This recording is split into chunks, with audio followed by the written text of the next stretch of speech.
हाँ, मैं बिल्कुल सही का मैंने प्लान किया है कि हमारे सभी मेंबर्स डिस्ट्रिक्ट्स में हैं और मैं भी सुबह न्यूज़ था, अभी मैं फरीदाबाद में हूँ और इसके बाद मैं इवनिंग सेशन में सोनीपत में हूँ और कल मॉर्निंग में रोहतक हूँ, कल इवनिंग में मैं हिसार में हूँ। तो हमारे सभी मेंबर्स लगे हुए हैं और एक बच्चों के बेनिफिट के लिए और चीज़ों को समझने के लिए, ग्राउंड रियलिटी के लिए हम ग्राउंड में आए और यही हमारा काम है, हम बच्चों के लिए। लगातार पिछले काफ़ी दिनों से तैयारी की जा रही थी, 13 लाख से भी ज़्यादा परीक्षार्थी परीक्षा दे रहे हैं, तो कितनी बड़ी चुनौती थी? चुनौती ऐसे एग्जाम करना हमारा काम है, तो चुनौती नहीं है, हम अच्छे तरीके से कर रहे हैं, मैं तो इसको चुनौती नहीं मानता। हमारा काम है, हमें करना है, बस अच्छे ढंग से करना है। SOPs हैं सभी डिस्ट्रिक्ट्स में, शेयर किए हैं SOPs, उसके अकॉर्डिंगली करना है, तो बहुत ईजी है। ऐसा कोई बहुत बड़ा वो नहीं है, आपको टाइमली SOP के अकॉर्डिंगली काम करेंगे, कोई चुनौती सामने नहीं है। ट्रांसपेरेंसी की बात करें तो जिस तरह से SOP जारी की गई, लगातार बच्चे भी उसमें साथ आपका बेहतर दिखाई दिए हैं।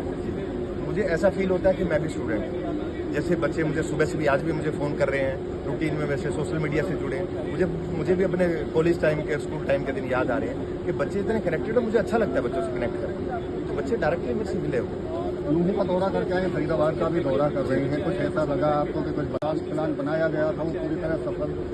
आप भी मीडिया में हैं, देखिए सभी स्टाफ, सारे लोग इतने मुस्तैदी से काम कर रहे हैं, मुझे नहीं लगता इससे ज़्यादा कोई बेटर अरेंजमेंट हो सकते हैं। बहुत बेस्ट अरेंजमेंट मैं बोलूँगा इसको, ट्रांसपोर्ट डिपार्टमेंट का।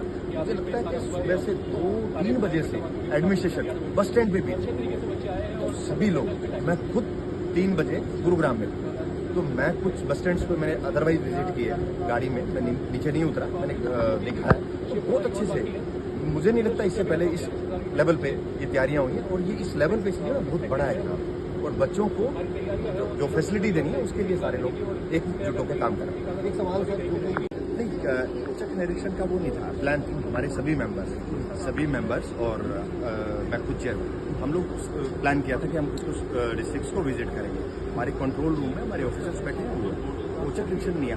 हर एग्जाम जब से ये कमीशन नया आया तो हमने हमेशा विजिट किया, तो इस बार आप लोग आए हो तो थोड़ा सा मीडिया का हो रहा है, अदरवाइज खामी ऐसे क्या खामी, आपको कोई वो नहीं है, वो इतना बड़ा एग्जाम है और बहुत अच्छे से इतने बच्चे, बिल्कुल मुझे जहाँ मैं गया हूँ बिल्कुल जो SOPs है SOPs के अकॉर्डिंगली काम है।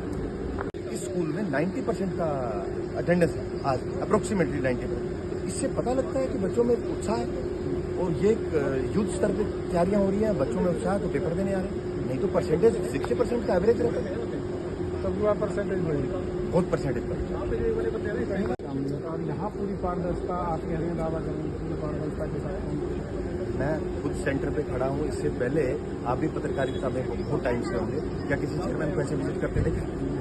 मेरे ख्याल से मुझे तो नहीं लगता कोई था, लेकिन इसीलिए कि बच्चों में एक विश्वास पैदा हो, और मैं सोशल मीडिया के माध्यम से भी बच्चों से हमेशा से कनेक्ट रहा हूँ, तो बच्चे मिलते हैं, पारदर्शिता है तभी चीज़ें कर रहे हैं। मैंने सोशल मीडिया पे बोला अगर कोई ऐसा आपको चीज़ें नजर आए तो आप बताइए, कॉन्टैक्ट करिए हमसे, तो बच्चे कर रहे हैं कॉन्टैक्ट।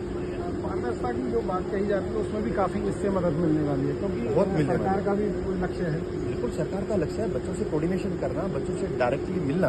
आपने देखा होगा कि मैं डेली बच्चों से मिलता हूँ कमीशन में भी, और एक परिवार के 3-3 बच्चे लग रहे हैं, 3-3 बच्चे लग रहे हैं, और हर डिस्ट्रिक्ट से बच्चे लग रहे हैं। ऐसा तो नहीं है कि पर्टिकुलर एक डिस्ट्रिक्ट के बच्चे लगे, तो वो ट्रांसपेरेंसी से ही आ सकता है, अदरवाइज नहीं हो सकता।